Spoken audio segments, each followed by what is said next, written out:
Bapak Ibu semua, Assalamualaikum warahmatullahi wabarakatuh. Izin memperkenalkan diri Bapak Ibu, nama saya Nur Wahidah. Saya juga mantan pengelola jabatan fungsional ya Bapak Ibu ya.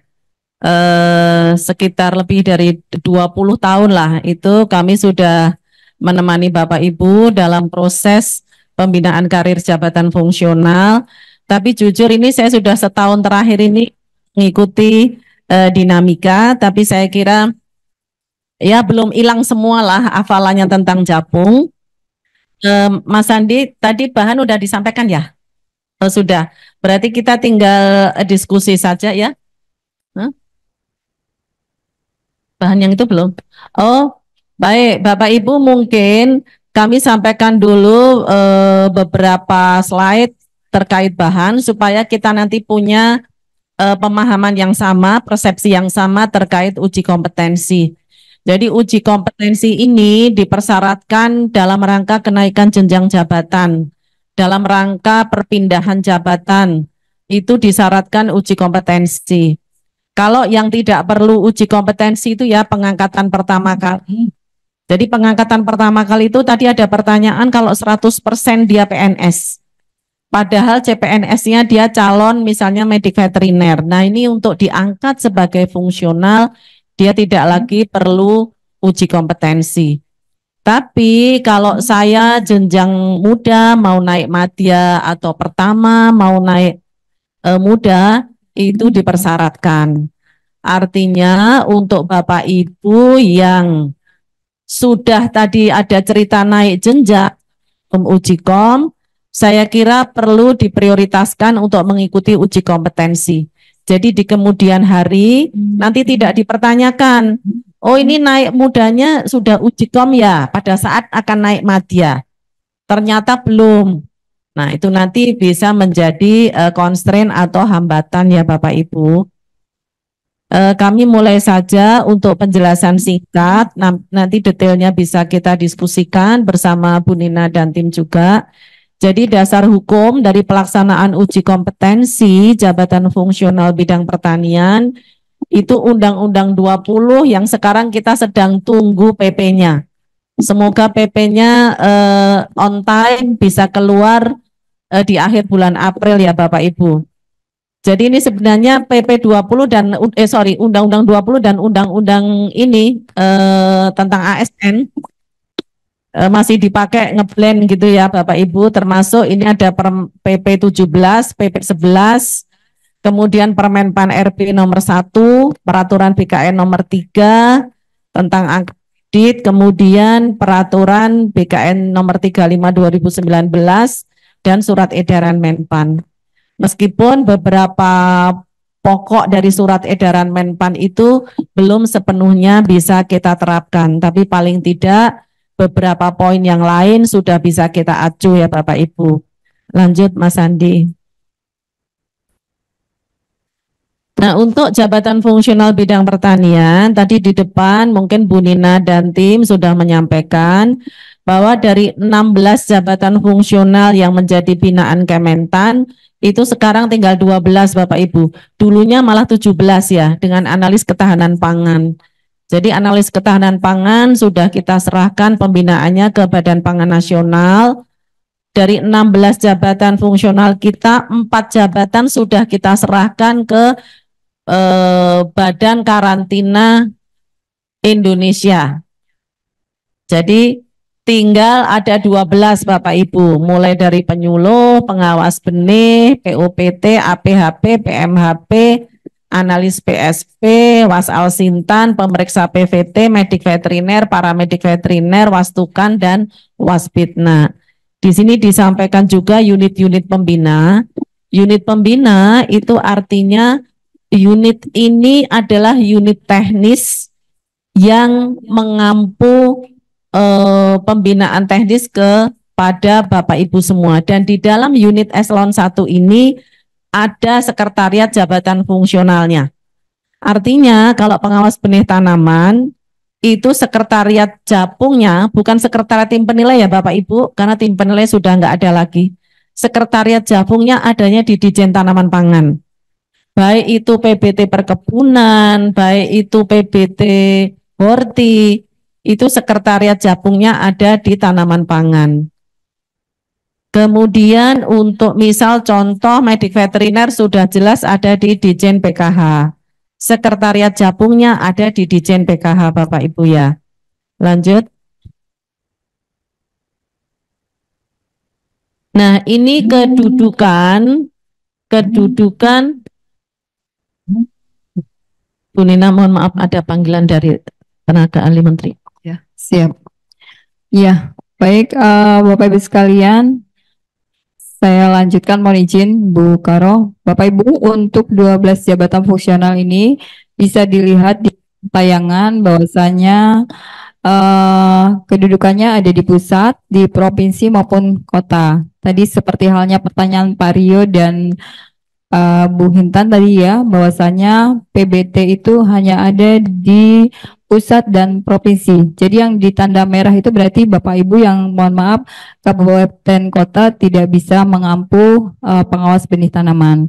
Kemudian berikutnya adalah POPT, ini bisa di semua dari pusat sampai kabupaten kota.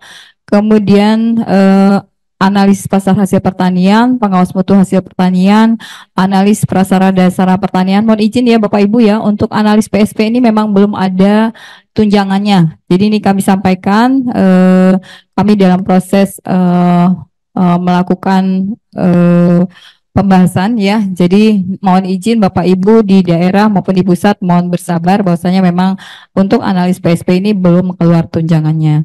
Kemudian ini ada pengawas alat dan mesin pertanian. Kemudian untuk yang Japung ke-8 ini adalah Japung tertutup ya, sebagaimana mandat dari undang-undang bahwasanya hanya ada di pusat. Jadi untuk Bapak Ibu di provinsi maupun kabupaten kota tidak bisa mengampu. Kemudian medik veteriner, paramedik veteriner, pengawas mutu pakan dan pengawas bibit ternak.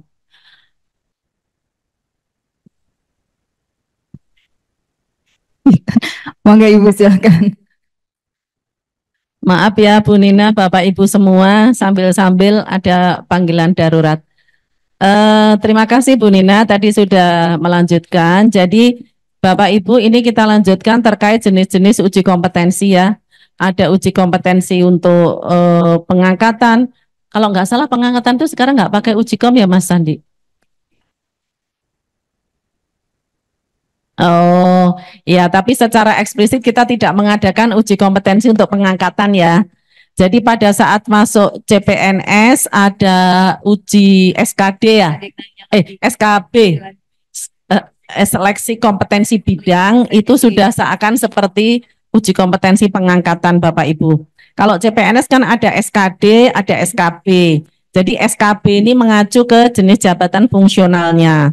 Sementara kalau P3K itu bahkan jenis tesnya kalau nggak salah 4 jenis termasuk menukik ke jabatan fungsionalnya gitu ya. Untuk yang uji kompetensi pertama ini kita tidak selenggarakan. Jadi diselenggarakannya pada saat proses seleksi CPNS maupun P3K. Nah, yang kedua adalah promosi. Promosi ini dalam bentuk kenaikan jenjang atau pangkat dalam jabatan fungsional. Pangkat pun ini hanya pangkat setingkat lebih tinggi apabila tidak tersedia formasi. Jadi bukan berarti kalau dia jenjang muda 3C mau 3D harus uji kom, tidak.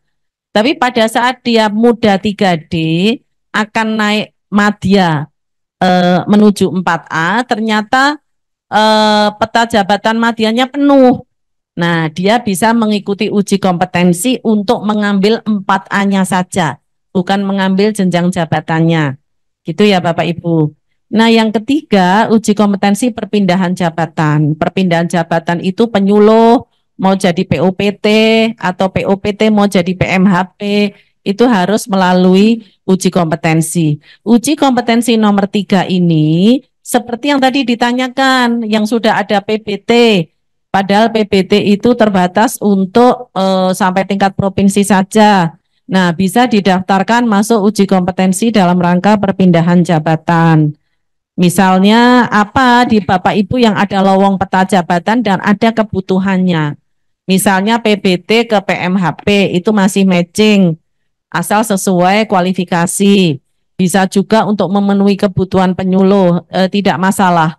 Toh sekarang kita dalam proses bekerja itu Bapak Ibu, kita tidak lagi perlu mengumpulkan angka kredit kecil-kecil. Jadi kita penilaian kinerja kita sudah berbasis ekspektasi pimpinan. Jadi kita sebagai fungsional juga tidak boleh terlalu strict misalnya penyuluh.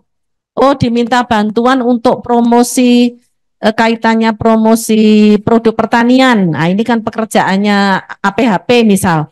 Wah, saya kan penyuluh, nggak bisa begitu juga Bapak Ibu. Karena sekarang asas agilitas atau asas keluasan dalam kita melaksanakan tupoksi itu sangat dituntut. Bukan berarti kalau dia penyuluh dia lurus terus di penyuluhan.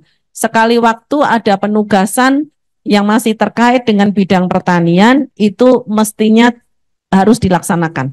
Tidak boleh ada, wah saya penyuluh nggak melayani untuk promosi produk pertanian, nggak seperti itu Bapak Ibu ya. Kemudian yang keempat adalah uji kompetensi dalam rangka maintain performance. Ini belum kita laksanakan. Karena kalau ini kita laksanakan, memang khawatir ada yang degradasi Bapak Ibu. Maintain performance tuh gini. Misal di Bapak Ibu ada penyuluh, misalnya penyuluh itu kan sampai utama ya. Yang sampai mati apa ya? POPT. POPT kan sampai madya. Di Bapak Ibu punya itu POPT madya. Nah, mestinya kalau maintain performance 4 ini, POPT madya yang punya pangkat golongan ruang 4C, itu mestinya kita uji maintain performance ini, uji kompetensi. Apakah dia kompetensinya masih madya, atau begitu dia madya malah kompetensinya jadi rendah. Kenapa? Karena mungkin kita jarang update informasi, karena mungkin jarang turun ke lapangan, karena kebanyakan kerja administrasi, kan banyak itu. Saya dulu lebih dari 20 tahun menangani Japung, Bapak Ibu, banyak ketemu di lapangan. Sudah penyuluh madya-kah, jabatan fungsional apa madya-kah, tidak hanya penyuluh. Tapi pekerjaannya 90% pekerjaan administrasi. Padahal seharusnya dia turun ke lapangan sesuai dengan tupoksi dari jabatannya masing-masing. Nah, untuk uji kompetensi, karena masih menjadi kewenangan instansi pembina, memang Kementan masih melaksanakan full. Sedangkan untuk yang tadi disampaikan, apakah daerah boleh? Ada dua hal. Daerah boleh dengan pengawalan Kementan, tapi kalau daerah ingin mandiri dalam rangka uji kompetensi itu harus ada semacam akreditasi dari kami selaku instansi pembina. Apakah dari mana dapat soalnya, siapa nanti yang akan menjadi asesornya dan lain-lain. Jadi paling kalau Bapak Ibu tidak memiliki kesempatan untuk uji kompetensi massal, itu Bapak Ibu bisa menyelenggarakan dengan kerjasama dengan kami. Artinya semua soal dan asesor berasal dari kami, tapi Bapak Ibu khusus. Jadi misalnya kami ada peserta 30 orang, nah itu minta di verval dulu, diverifikasi validasi, ternyata misalnya lolos 21 orang. Nah, 21 itu ada uji khusus soal dari kami, pengawalan dari kami bisa. Hanya memang hasilnya apa adanya ya Bapak Ibu ya. Bukan berarti terus ini kerjasama dua pihak, Bu nanti pesannya lulus semua gitu ya, tidak bisa juga. Jadi kami sangat berupaya untuk menjaga kualitas dari lulusan uji kom ini. Lanjut. Mas Sandi. Nah, ini untuk di 2024 ada uji kompetensi kenaikan jenjang, ada uji kompetensi perpindahan jabatan, ada untuk yang kenaikan pangkat karena tidak tersedia lowongan. Formasinya ada, formasi ada. POPT Madya, kemudian apalagi PMHP Madya ada semua, tapi sedang diduduki oleh orang lain. Jadi punya formasi POPT Madya 3, sedang ada yang duduk semua. Pensiunnya pun masih lama. Nah, yang begini jangan didoain macam-macam, udah didoain sehat walafiat gitu ya.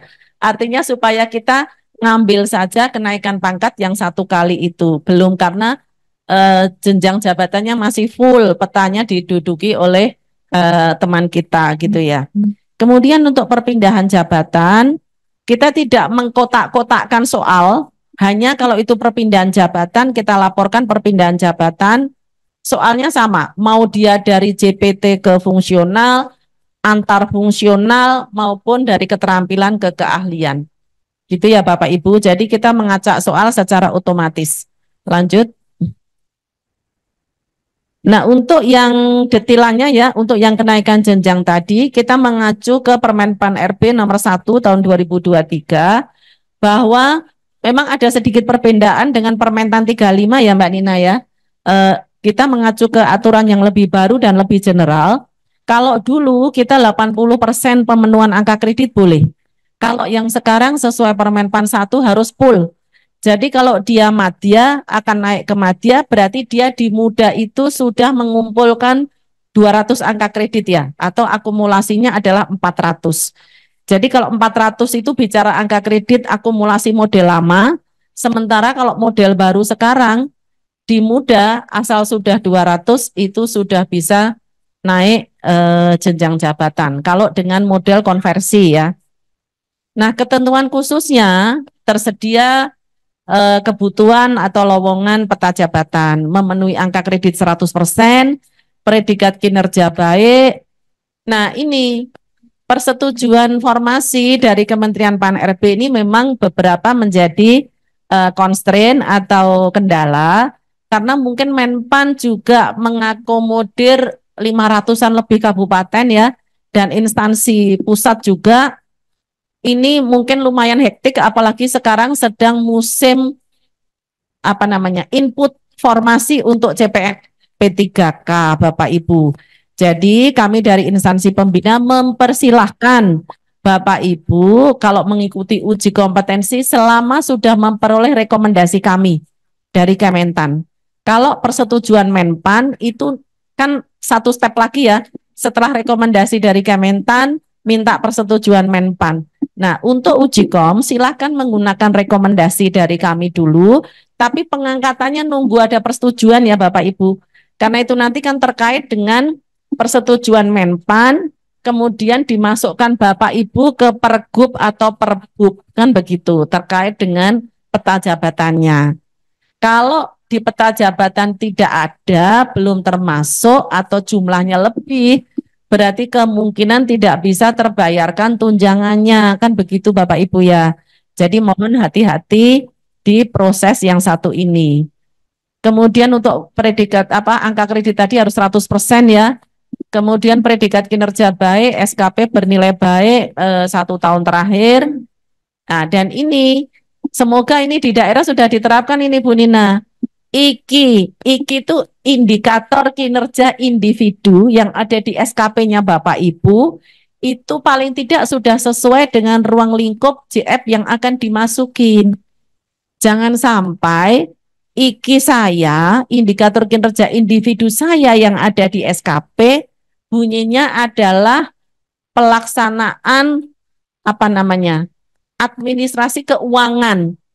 Tapi saya mau masuk jabatan fungsional PMHP, jadi kan nggak cocok gitu ya. Mestinya kalau Bapak Ibu akan perpindahan jabatan dari pelaksana ke APHP, analis pasar hasil pertanian misal, itu di dalam SKP setahun terakhir ini isinya sudah kegiatan melaksanakan misalnya di bidang pemasaran hasil pertanian, atau melakukan analisis harga pasar. Nah, itu cocok baru jadi APHP. Jangan sampai jadi APHP tapi setahun terakhir bekerjanya administrasi keuangan. Berarti secara pengalaman kerja itu belum nyekrop gitu ya Bapak Ibu. Lanjut. Nah, ini untuk perpindahan dari JPT. Syarat usia jangan lupa Bapak Ibu ya.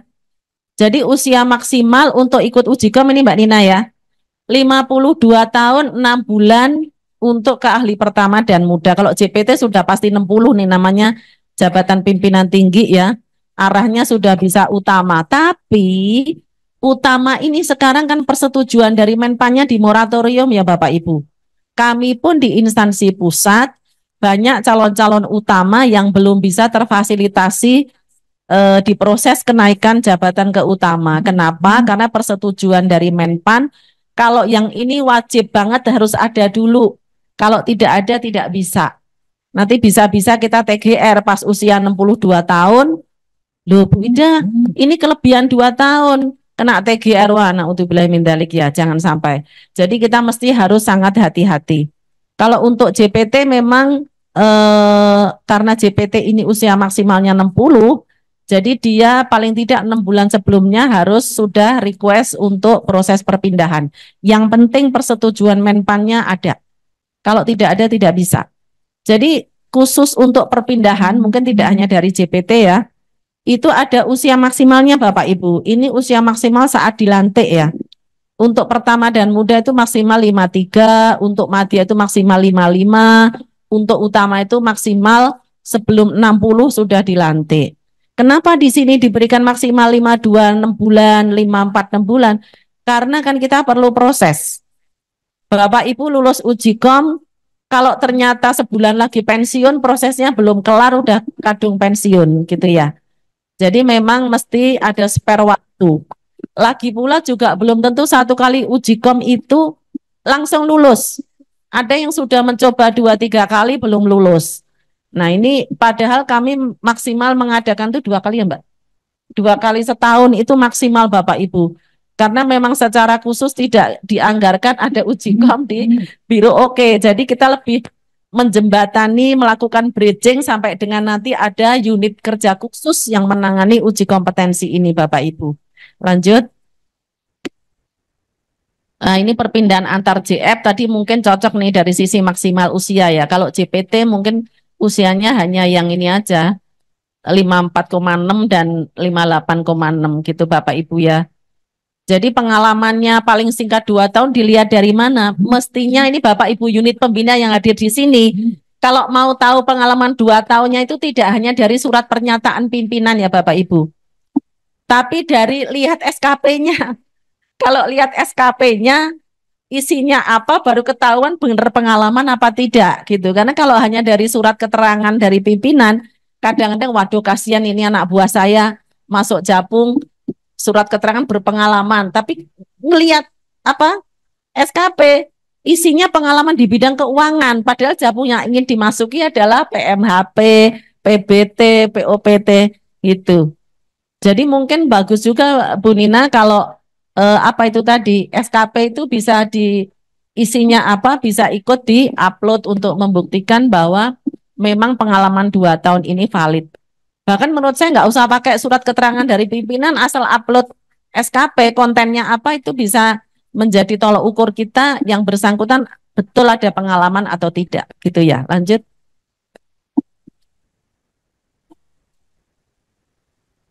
Nah ini kalau dari pelaksana ya Bapak Ibu, kalau dari pelaksana memang ada ketentuan khusus bahwa dia hanya bisa berpindah ke jabatan ahli pertama atau jabatan fungsional keterampilan Bapak Ibu. Nah ini usia maksimalnya 52 6 bulan itu mestinya sudah proses. Uji kompetensinya kalau saran saya akan berpindah itu sudah dari sekitar 50 tahun usia Bapak Ibu sudah ikut. Jangan mepet-mepet gitu ya, khawatir nanti tidak satu kali kita ikut sudah langsung lulus. Lanjut.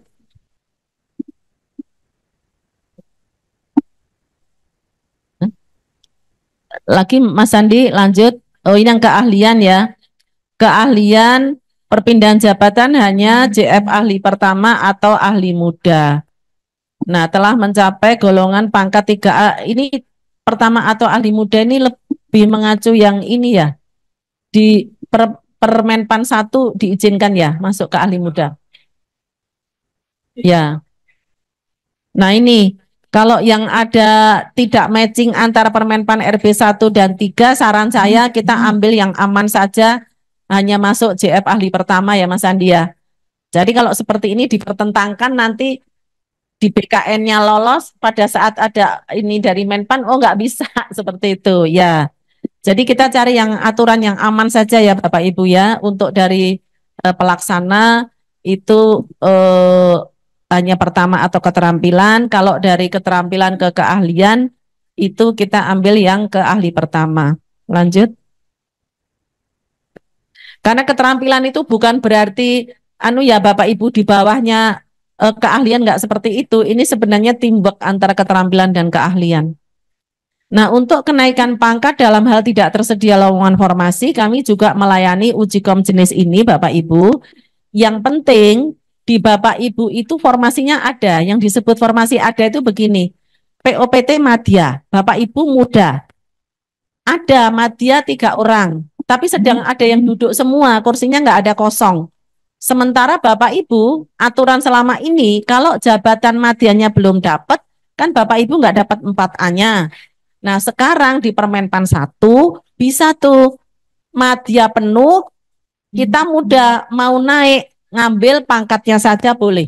Jadi uji kompetensinya harus dilakukan. Nanti kita bisa ngambil kenaikan pangkatnya dulu, jabatannya belakangan. Misalnya di antara yang sudah duduk ini ada yang purna, ada yang dari pejabat struktural. Nah, kita bisa menempati kursi yang kosong tersebut. Tapi untuk yang naik pangkat ini sertifikatnya tidak berlaku untuk naik jabatan ya. Kalau nanti tersedia lowongan jabatan 3 tahun lagi, Bapak Ibu ikut lagi dalam rangka kenaikan jabatan. Karena kalau dengan muda 4A tadi, usia pensiun Bapak Ibu tetap 58 gitu ya. Sementara kalau nanti ada kesempatan madya, batas usia pensiunnya 60 tahun. Jadi perbedaannya di situ. Lanjut. Nah, ini alur penetapan kebutuhan dan formasi. Ini saya cerita singkatnya saja. Bapak Ibu menyusun Anjap ABK, tapi Anjap ABK-nya jangan dipas-pasin dengan ini ya Bapak Ibu ya, sesuai anu aja realitas saja.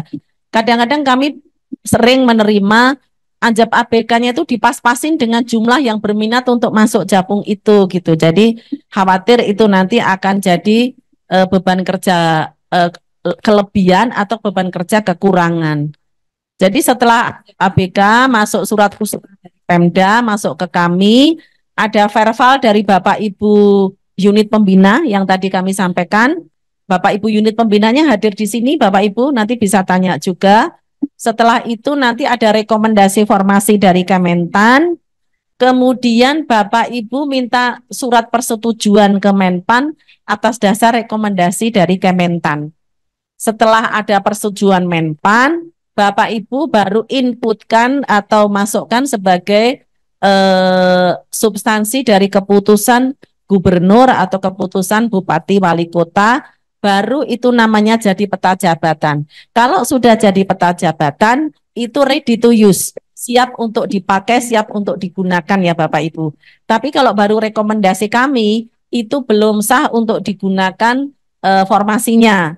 Itu kenapa? Karena ini belum masuk diperhitungkan di anggaran daerah tersebut, kaitannya tunjangan fungsionalnya. Lanjut. Nah, ini gambaran uji kompetensi dari 2019 sampai 23. Kami alhamdulillah sudah melaksanakan uji kom untuk sekitar 19.000 lebih. Tingkat kelulusannya bervariasi ya. Ada sekitar 60 sampai 70%. Saya kira semoga peserta yang ujian sekarang bisa tembus lebih dari 90% ya Bu Nina ya. Karena kita sekarang informasi kita buka seluas-luasnya berdasarkan pengalaman dari beberapa tahun terakhir. Jadi ini komposisi jumlah pesertanya tetap yang paling dominan adalah penyuluh pertanian, sekitar lebih dari 70% pesertanya. Kemudian yang paling kecil dari pemeriksa PVT karena memang hanya pusat. Kedua paling kecil pengawas Alsintan, mungkin karena ini masih barang baru. Tapi saya kira dengan program Bapak Menteri Pertanian tahun ini Pompani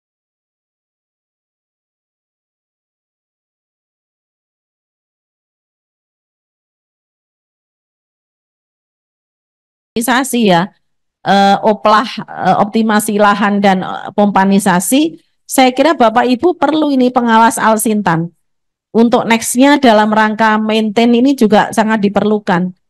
Jadi silakan saja yang memenuhi syarat untuk kualifikasi Alsintan bisa mengusulkan untuk mengikuti uji kompetensi selama syarat-syarat terpenuhi. Lanjut. Oh, alhamdulillah Bapak Ibu yang hadir secara daring maupun yang hadir secara luring, Demikian mungkin apa penjelasan singkat kami. Semoga berkenan dan masih sesuai harapan. Ini jujur saya sudah setahun nggak belajar capung, Mbak Nina. Jadi mohon maaf mungkin kalau ada beberapa miss dan itu masih bisa kita diskusikan. Silakan waktu kami kembalikan ke terima kasih Bapak Ibu yang sudah berkenan menyimak.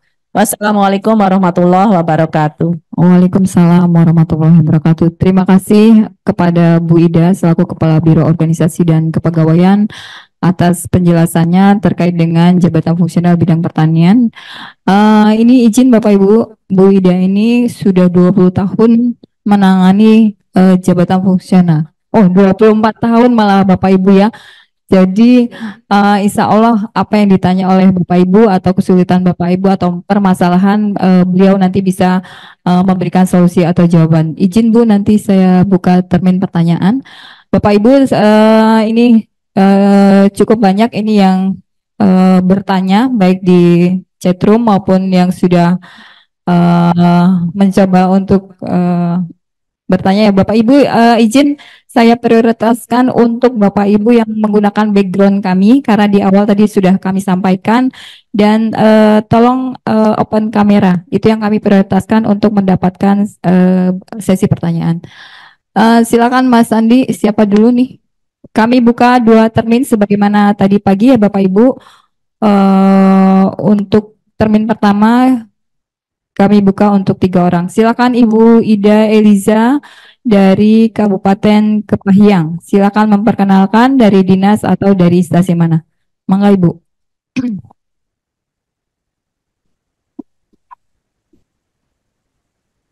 Halo Ibu.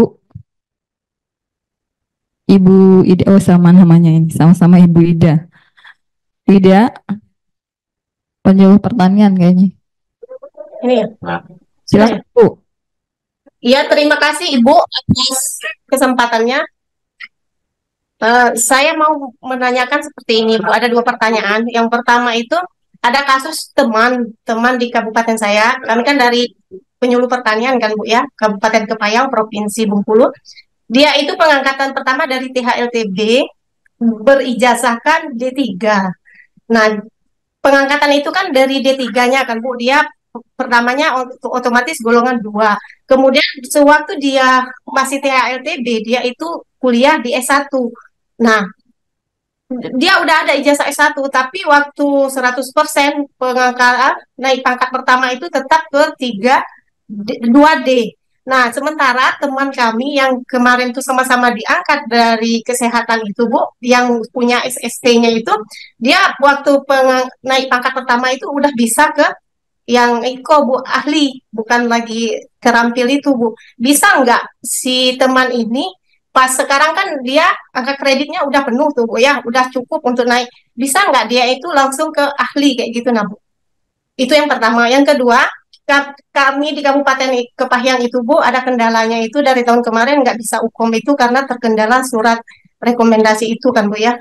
Kami ini sudah mengurus, sudah bersurat. Bisa nggak Bu kami di periode ini karena udah banyak banget nih Bu yang mau ikut UKOM, terkejar nggak maksudnya surat yang sekarang diproses itu untuk ikut UKOM di periode ini. Terima kasih Ibu. Ya, baik. Terima kasih Ibu. Ini 2 pertanyaan ya. Kemudian berikutnya dari Pak siapa Mas Sandi?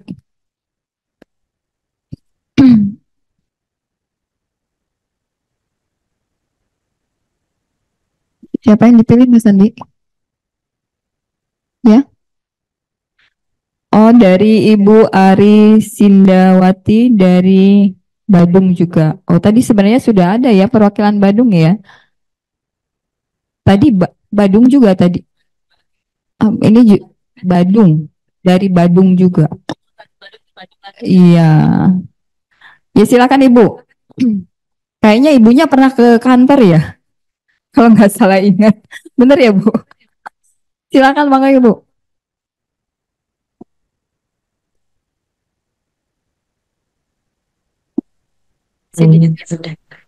Ya, selamat siang Ibu. Terima kasih atas waktunya.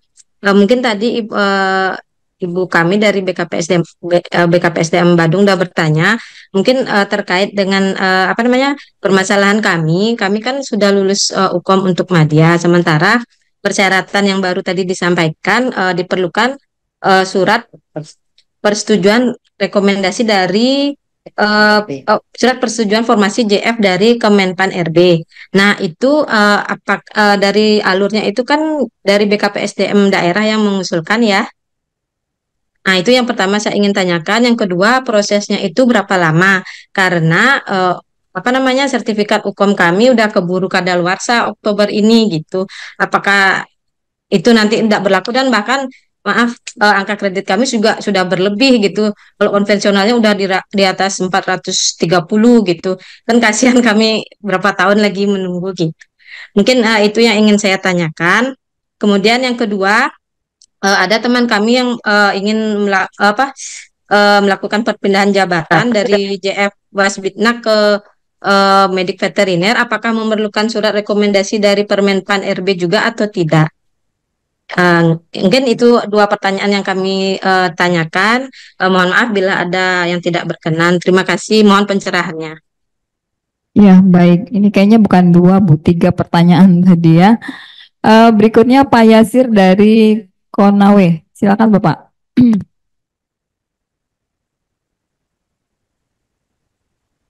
Halo Pak Yasir.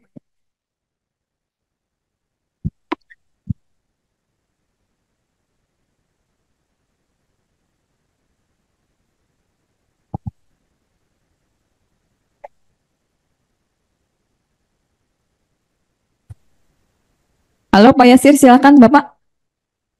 Ya, terima kasih Bu. Gimana, suara sudah kedengaran Bu? Ya, terdengar Pak. Silakan. Mohon izin Bu Ida. Jadi terkait pelaksanaan uji kompetensi ini kami di Kabupaten Konawe ada beberapa orang penyuluh itu yang sudah 3 kali ikut uji kompetensi tapi belum lulus juga. Ya. Mungkin bisa dipertimbangkan untuk teman-teman yang sudah 3 kali uji kompetensi yang tidak lulus, mungkin bisa diberikan uji kompetensi lain dalam bentuk yang lebih simpel, seperti yang disampaikan tadi dari Permenpan, dari narasumber dari Menpan, dalam bentuk portofolio, karena memang rata-rata yang tidak uji kompetensi ini sudah berumur 50-an. Artinya dari sisi pengetahuan umum terkait materi-materi yang diuji kompetensikan dalam bentuk CAT kemarin itu mungkin kurang dipahami. Tapi dari sisi pengalaman mereka memang sudah 10 tahun 20 tahun dalam pengalaman kerja sebagai penyuluh pertanian. Jadi bagaimana mungkin supaya mereka juga bisa naik jenjang karirnya Bu, ya tidak mentok di jabatan yang lama. Kemudian terkait untuk jumlah angka kredit kumulatif untuk UKOM ini, kalau aturan lama kan dari Kementerian Pertanian itu hanya 80%. Ya. Tapi sekarang dengan adanya aturan baru itu sudah harus 100%, ya. Nah, bagaimana kalau misalnya di penetapan angka kredit integrasi kemarin, katakanlah ini kan periode untuk penetapan angka kredit integrasi kemarin itu kan periode sampai Desember 2022. Ya. Itu masih kurang. Tapi setelah perhitungan untuk konversi nilai SKP 2023 ke dalam angka kredit integrasi kemarin itu sudah cukup, apa bisa Bu? Yang untuk ikut UKOM 2024 ini. Ya, saya kira untuk sementara itu Bu. Terima kasih atas kesempatan yang diberikan. Assalamualaikum warahmatullahi wabarakatuh. Waalaikumsalam warahmatullahi wabarakatuh. Terima kasih Pak Yasir. Izin Bu Ida, ini ada 3 pertanyaan tadi dari Bu Ida dari Bengkulu, Kabupaten Kepahyang, kemudian Bu Ari dari Kabupaten Badung, dan Pak Yasir dari Konawe. Mungkin bisa langsung ya Bu. Ya, saya coba Bu Nina ya, nanti Bu Nina melengkapi kalau saya ada yang tercecer. Pertanyaan Bu Ida Elisa, begini Bu, dia D3 THL kemudian masuk ini ya, P3K ya, apa CPNS? CPNS nih kayaknya ya. Iya, kayaknya CPNS, karena kalau THL, P3K, ya. Kalau P3K itu dia kan nggak punya pangkat dan nggak hanya punya jabatan, dan itu dia tidak bisa naik jabatan sebelum mengikuti uji kompetensi dalam bentuk seperti pengadaan ya, gitu. Jadi saya kira ini CPNS, asumsi CPNS yang asalnya dulu hanya punya jabatan, dan itu dia tidak bisa naik jabatan sebelum. Oh, ya, punten lanjut. Jadi D3, kalaupun dia kuliah S1 Bu, itu S1-nya harus komplit Bu, dari izin belajar atau tugas belajar itu diurus supaya ada pencantuman gelar. Jadi kalau sudah pencantuman gelar itu sekarang harus dengan praktek di BKN-nya Bu. Nggak bisa langsung ada lulus langsung dikasih SE atau SP, nggak bisa. Jadi harus ada mengurus praktek dari BKN, baru ada pencantuman gelar. Nah, mungkin kalau temennya ini yang satunya mungkin memang karena sudah beres dari semua syarat, jadi dia nggak ada masalah gitu ya. Kemudian untuk yang pertanyaan kedua Bu Ida Elisa tadi apa Mbak Nina? Oh, surat rekomendasinya belum datang ya, belum nyampe. Ya, harus ada minimal rekomendasi dulu Bu. Karena kita khawatir misalnya rekomendasi dari Mbak Witri, misalnya dari Pusluh itu hanya keluar 5 untuk muda, ternyata ini yang ikut uji kom misalnya sudah 15 gitu. Jadi khawatir di range ininya aja, nanti menyulitkan juga di Bapak Ibu, nanti milih yang mana, semuanya temen, ya kan. Mau dipilih nilainya yang tertinggi bisa saja, tapi nanti kan jadi apa ya, teman lainnya yang ikut itu kayak nggak kepake gitu usahanya, karena belum jelas sebenarnya berapa yang bisa difasilitasi untuk mengikuti proses selanjutnya setelah persetujuan Menpan turun gitu ya. Karena persetujuan Menpan itu Bapak Ibu biasanya sama dengan rekomendasi atau lebih kecil. Jarang persetujuan Menpan itu lebih besar. Kalau kita memberikan rekomendasi 5 untuk muda, biasanya nanti persetujuan Menpannya itu 5 muda atau 4 muda atau 3 muda. Jarang, belum pernah ketemu saya rekomendasi instansi pembina memberikan formasi 5 muda, oleh Menpan dikasih 8 gitu. Belum pernah ketemu yang seperti itu Bapak Ibu ya. Kemudian yang kedua tadi pertanyaan dari Badung, nanti yang Badung Bu Nina, karena tadi saya nggak sempat kecatat membalas WA. Ke Pak ini saja, Pak siapa Bu? Pak Yasir. Yang nggak lulus bolak-balik minta portofolio gitu ya Pak. Kalau saran kami Pak, yang bolak-balik belum beruntung ya untuk lulus, itu Bapak Ibu kumpulkan. Jadi diberikan semacam apa? Semacam BIMTEK gitu, bukan terus turun portofolio, nanti yang lulus langsung komplain ke kami Pak, wah saya juga mau portofolio kan gitu. Jadi Bapak Ibu mohon pertimbangkan posisi kami ada Jadi kesini rapi di depan jadi gitu. jaga ini ya, menjaga kualitas ini Bapak Ibu mohon pertimbangkan. Yang belum lulus itu silahkan dilakukan BIMTEK. Pengalaman Bapak Ibu apa, kemudian kisi-kisi yang diberikan oleh unit pembina apa, itu bisa dibimtekkan Bapak Ibu dan itu enggak masalah. Enggak boleh itu kalau share soal. Pernah ada tanya ke saya Bu Nina dari unit pembina, Bu Ida boleh enggak kita bimtek pakai soal? Waduh itu namanya bukan bimtek tapi nyontek ya. Jadi sama-sama tek cuma beda nyontek sama bimtek. Kalau namanya bimtek itu yang keluar kisi-kisi aja ya Bapak Ibu, supaya Bapak Ibu nggak kebanyakan ini, nggak kebanyakan overthinking, nggak kebanyakan berpikir nanti yang keluar soalnya apa ya gitu. Kemudian kaitannya dengan angka kredit. Pada saat integrasi Bapak Ibu sudah dapat angka kredit ya sampai Desember 22. Kemudian di tahun 23 Bapak Ibu jenjang muda sudah sesuai ekspektasi misalnya, baik. Berarti kan nilainya 25. Terus cukup. Jadi ditambahkan antara konversi. Kalau sekarang kan mestinya 23 ini sudah ada nilai ya. Ini kan sudah bulan April. Sudah April 24. Hanya jangan lupa nilainya itu sudah diakumulasi. Jadi jangan nilai terpisah-pisah antara konversi 22 sama SKP 2023. Nilai ini digabung. Konversi 22 plus SKP 23 digabung. Kalau sudah memenuhi baru nanti bisa kita approve untuk verbal lebih lanjut. Gitu ya Pak. Bu Nina silakan untuk pertanyaan kedua tadi. Iya, baik. Terima kasih Bu Ida.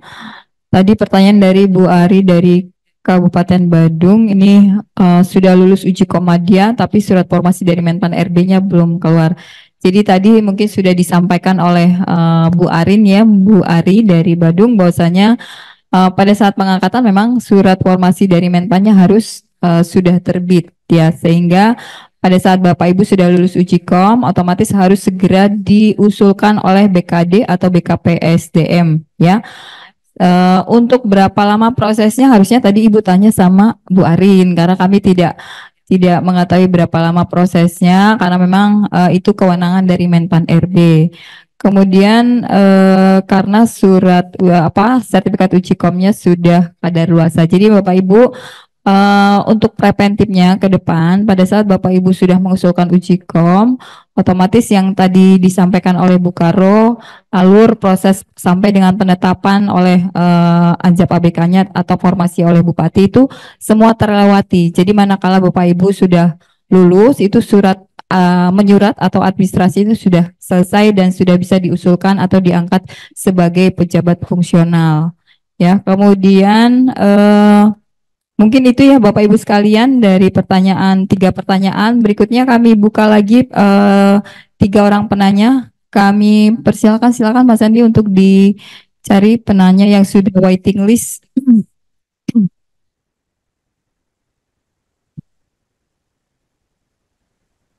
Ya, ini ada Bapak Febri Triwahyudi dari mana ini Pak? Silakan Bapak, tolong memperkenalkan diri dan instansinya. Halo, apakah suara saya terdengar Bu? Iya, terdengar Pak, silakan. Baik, terima kasih beberapa waktu kesempatan berguna saya Febri Triwahyudi dari DPRD Bekasi. Mohon izin bertanya kepada Bu Ida. Saya punya cerita sedikit Bu. Saya pada ini pengangkat saya terakhir 3B-nya itu tahun 2019, sekarang sudah 2024. Nah, saya alih jenjang pada alih jenjang pertama di tahun 2023 dan SK keluar pada tanggal 19 Mei tahun 2023 dan diangkat di 31 Mei 2023. Nah, persyaratan untuk bisa naik ke jenjang lebih tinggi di atasnya minimal duduk setahun dulu ya Bu ya, kalau saya membaca. Nah, sekarang udah mulai April ya, kira-kira berapa bulan lagi tuh mau apakah saya bisa ikut juga uji kompetensi, karena saya sudah sudah mencuri studi juga S2 dan mengajukan kecantuman gelar juga, tapi dalam prosesnya belum terlaksana. Di bulan Juni tahun 2003 sudah diajuin, sampai sekarang belum keluar juga SK pengangkatan pecantuman gelar saya Ibu. Apakah dengan ini beberapa bulan ini saya bisa mengajukan diri untuk bisa ikut hukum tahun ini atau periode selanjutnya gitu Bu. Terima kasih Ibu. Assalamualaikum warahmatullahi wabarakatuh. Pak, maaf suaranya tadi putus-putus. Bapak ceritakan poin-poin aja. Bapak sekarang posisinya wastukan apa? Wastukan pertama Ibu, mau naik ke muda Ibu. Wastukan ahli pertama pangkat golongan ruangnya? Saya sekarang 3B tahun 2019. 3B 2019. Oke, terus? Sekarang sudah 2014 kan udah 5 tahun ya lama aja 3B-nya. Saya mengajukan ke muda. Kan sekarang sudah bisa studi juga S2-nya Ibu. Tapi belum pernah lulus uji kom? Ini baru uji kom Bu.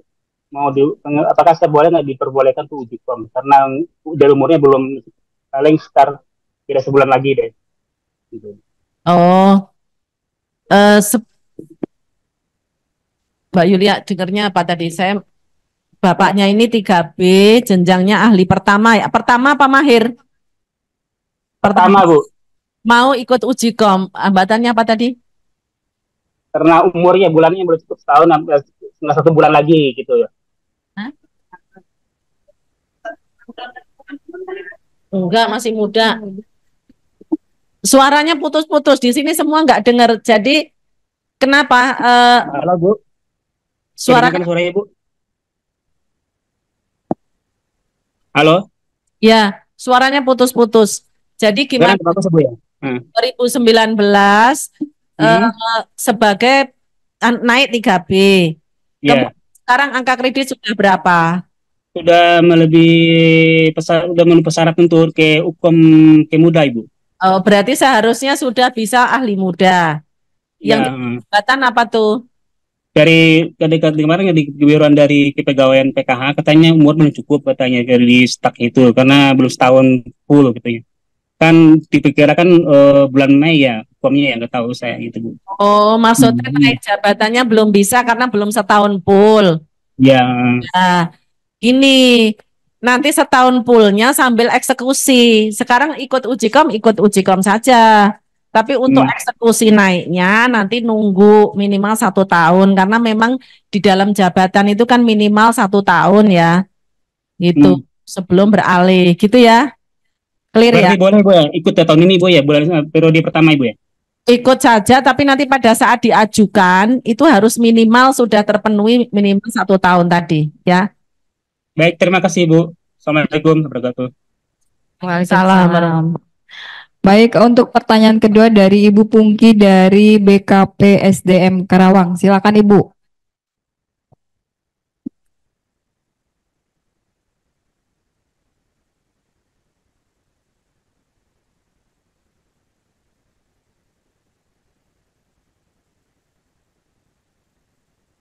Baik, Assalamualaikum warahmatullahi wabarakatuh.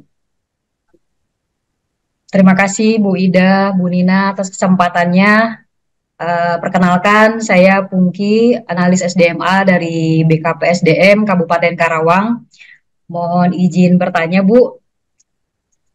Kaitan begini, Bu.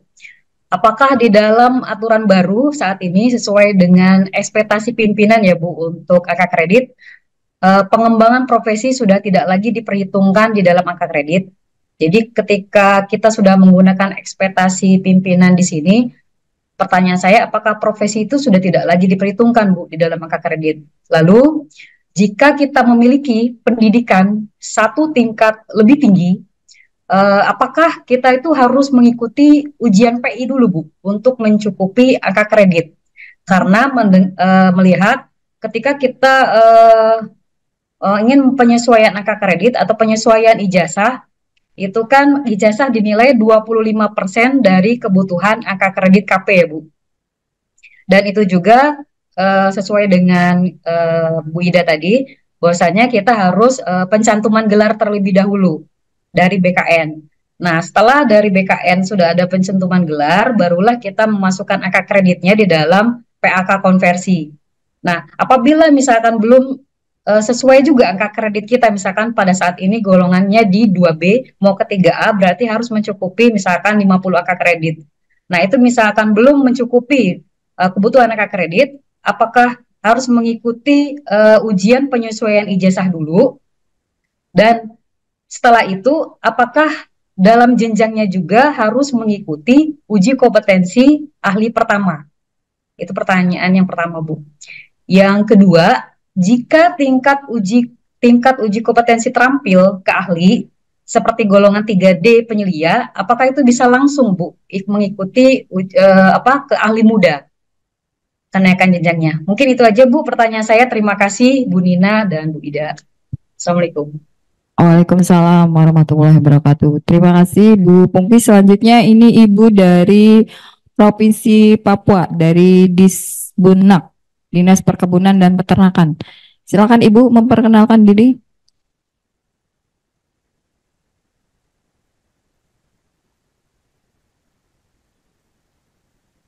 Dengan Ibu siapa? Oh, selamat siang. Yang Ibu. Suara saya kedengeran? Iya, terdengar. Silakan Ibu memperkenalkan. Selamat siang, saya Novita dari Dinas Perkebunan dan Peternakan terkait uji kompetensi yang akan dilaksanakan teman-teman yang medik veteriner. Nah, di tahun 2020 itu ada beberapa teman-teman yang sudah mengikuti UKOM, tapi pada saat itu juga struktural. Nah, rencananya itu pada tahun 2024 ini bulan April ada UKOM. Apakah teman-teman tersebut harus mengikuti kembali, Bu?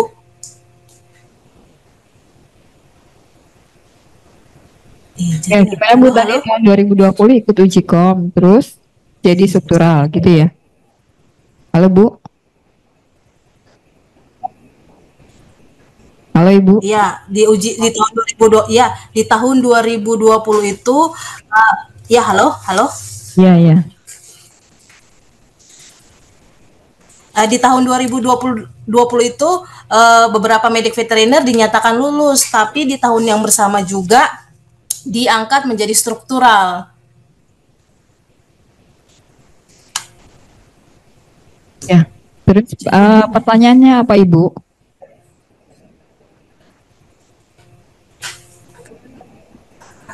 Apakah harus mengikuti UKOM kembali di tahun 2024 ini bila ingin ke fungsional kan, ataukah disetarakan gitu, Bu?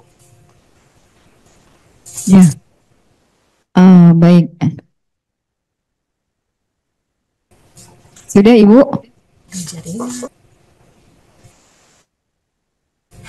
Ya, halo Ibu. Sudah mungkin ya pertanyaannya, apakah harus ikut uji kom kembali gitu ya. Mungkin ada satu lagi Mas Sandi bisa dipilih, karena tadi yang Pak Febri kan sudah dijawab oleh Bu Ida. Satu lagi bisa dipilih dari perwakilan dari Kalimantan, belum ada ya? Atau mana yang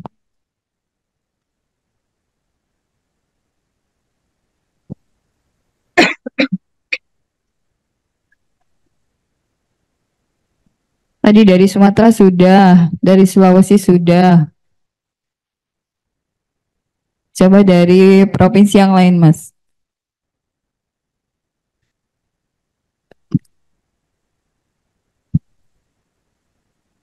Nah, ini Ibu dari Kaltim, tapi terbalik ya Bu ya. Coba, bagaimana itu? Ibu mohon diputar kameranya atau bagaimana itu Bu?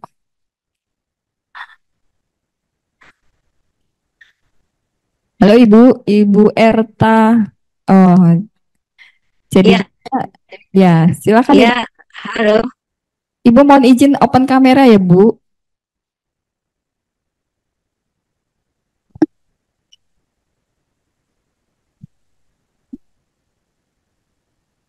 Siapa ini Mas Sandi?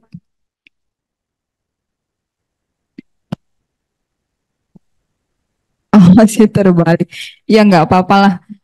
Ya silakan Ibu, Bu Erta dari BPTPH Kalimantan Timur. Walaupun posisinya terbalik, mungkin bisa bertanya ya.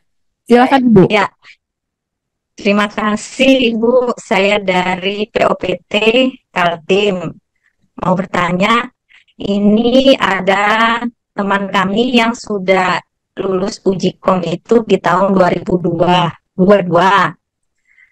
Kemudian tidak bisa diurus untuk naik jabatan kemuda karena terkait dengan formasi dari PAN-RB yang belum ada.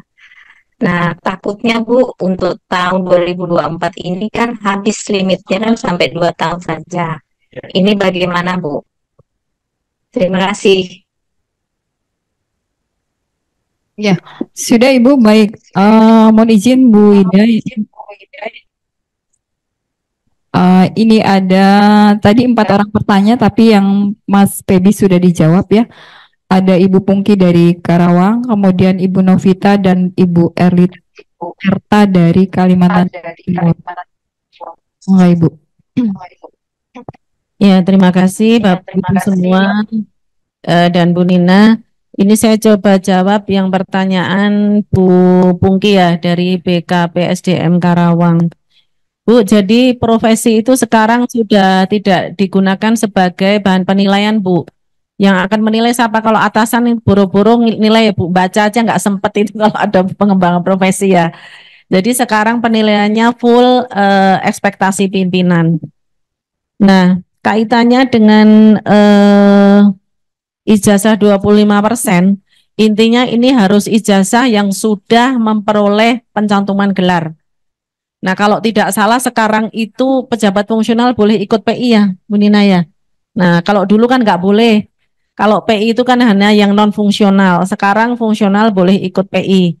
Jadi kalau boleh ikut PI dan lulus, mestinya ijazahnya itu kan bisa diakui, ya kan? Hanya hati-hati Bu, mau diakui peningkatan ijazah atau diakui perpindahan kelompok. Nah, ini hati-hati. Karena kalau dia sudah S1, lebih baik dia perpindahan kelompok keahlian saja, tidak peningkatan ijazah. Kalau peningkatan ijazah kan dia tetap di golongan 2 tambah 25%. Jadi lebih baik kalau yang untuk ikut PI, ijazahnya sudah diakui, itu didaftarkan uji komnya dalam rangka perpindahan keterampilan ke keahlian, bukan dalam rangka tambah 25% ya. Karena itu lebih menguntungkan perpindahan ke keahlian. Gitu. Kemudian untuk terampil ke ahli apa langsung bisa mudah? Kalau melihat dari ketentuan Permenpan, lewatnya dari pertama dulu ya Bu. Tadi kami memang melihat ada keanehan antara Permenpan dengan BKN itu kok ada lompat 1 step untuk BKN. Kalau saran kami sesuaikan dengan kebijakan asal dari Permenpan. Jadi melewati pertama dulu. Gitu ya Ibu. Ya, terima kasih. Selanjutnya Bu Nina silakan. Oh, ya baik. Berikutnya pertanyaan dari Bu Novita. 2020 ikut uji kom, kemudian diangkat struktural, kemudian sekarang mau jadi jabung, apakah ikut uji kom? Ya pasti ya Bapak Ibu ya harus mengikuti uji kom. Ya nanti kami sampaikan kapan jadwal uji kom dan persyaratannya. Kemudian Ibu Erta ini sudah kembali ke posisi yang normal ya Bu. Tadi terbalik ya Bu. Lulus uji kom tahun 2022, kemudian tidak ada formasi dan tidak bisa diangkatnya karena tahun 2022 sertifikatnya kan berlaku 2 tahun ya Bu. Berarti ini kami sarankan untuk ikut kembali uji kom. Kemudian tolong tadi formasinya memang harus diurus ya Bu ya. Jadi harus tersedia. Tadi kan sudah disampaikan alur pengusulannya, dihitung anjap ABK-nya, kemudian diusulkan ke instansi pembina, keluar surat rekomendasi, kemudian surat itu diusulkan oleh BKD untuk mendapatkan surat penetapan dari Menpan RB. Jadi kalau semua prosedur atau administrasi terlampaui, otomatis insya Allah kalau sudah lulus pasti bisa diangkat ya. Jadi nanti disarankan untuk ikut uji kom kembali. Mungkin dari 4 pertanyaan sudah dijawab ya Bapak Ibu. Kami sampaikan kembali manakala ada yang belum bisa langsung bertanya, silakan bertanya di room chat ya, nanti tim kami akan menjawab. Seperti itu Ibu, masih ada waktu untuk menerima pertanyaan Bu. 1 termin lagi. Ya, baik. Ini Bu Ida masih berkenan untuk menjawab. Oh, 1 orang lagi, baik. Mas Andi tolong dipilih dari Provinsi Maluku coba. Tadi sudah ya, kita mewakili ya Bapak Ibu ya dari semua provinsi. Mohon maaf tidak bisa semuanya. Ada Mas Andi? Oke, silakan dari Sulawesi Barat. Siapa?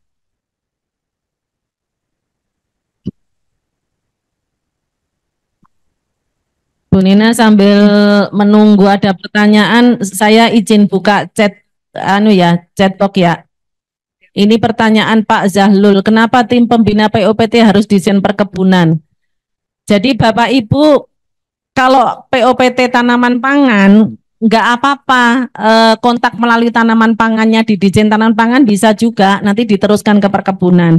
Jadi kami bagi tugas ya Pak ya, karena kalau semua ini japungnya yang paling banyak, misalnya apa tuh, kalau penyuluh udah banyak PPT, jadi kita sebenarnya lebih ke berbagi penugasan ya. Tapi sekretariatnya di tanaman pangan juga ada. Hanya dipusatkan titik sentral informasi itu adanya di Dijen Perkebunan. Jadi nggak masalah, bukan berarti Bapak hubungan sama Dijen Tanaman Pangan terus nggak bisa sampai ke perkebunan, nggak masalah. Ya.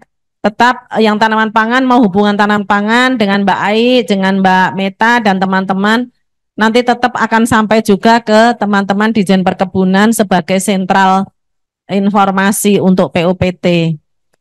Kemudian dari Mbak Noprianti, oh ternyata nggak ada pertanyaan. Pak Gungwit, berapa lama proses turunnya surat rekom peta jabatan dari Kemenpan? Nah ini tadi udah di itu ya Bu Nina ya. Kalau rekom Pak, relatif kira-kira 1 bulan keluar nggak Mbak Witri rekom? Oh nggak sampai sebulan tuh rekom, asal anjab ABK lengkap, jangan sampai hanya surat minta formasi tok, hanya saya minta Madya 3, minta Muda 4, tapi nggak ada lampiran anjab ABK, malah itu tidak bisa kami proses. Jadi kalau mengajukan untuk rekomendasi, anjab ABK harus sudah komplit, tidak sekedar minta Madya 5, Muda 10 gitu ya. Itu yang paling penting lampiran anjab ABK-nya Bapak Ibu ya. Kalau dari Kemenpan, kami nggak bisa menentukan itu kalau dari Kemenpan, karena sesuai antrian ya. Dan itu se-Indonesia untuk berbagai jenis jabatan. Semua minta persetujuan gitu ya Bapak Ibu. Ya, tadi yang mau tanya mana Mbak Nina? Hilang lagi nih Mas Andi. Dari mana tadi Sulawesi? Oh, mati. Tolong prioritaskan untuk yang menggunakan background sosialisasi ya. Oke, ini dari Provinsi Maluku ada Pak Andri Roli Lasiana dari Dinas Pertanian. Silakan Bapak.